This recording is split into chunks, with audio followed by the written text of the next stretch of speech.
আইন যদি আল্লাহর হয়, শাসন যদি সৎ লোকেরা করে, রব্বুল আলামিন কোরআন শরীফে বলেন, তাহলে তারা 4টা কাজ করবে। আল্লাযীনা মাক্কান্নাহুম ফিল আরদ আকামুস সালাতা ওয়া আতাউজ যাকাত ওয়া আমারু বিল মা'রুফি ওয়া নাহাউ আনিল মুনকার।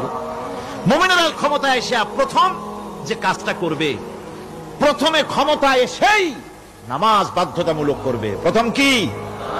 ওয়াজ নসিহতে অনুরোধ করা হবে না, বাবাজিরা আল্লাহর রাস্তায় নামাজটা পড়ে না।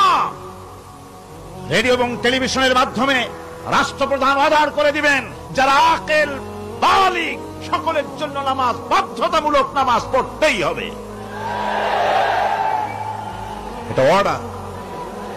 বেলা যখন 1টা বেজে যাবে, বেলা যখন 1টা বাজবে, সমস্ত মসজিদে আজান শুরু হয়ে যাবে।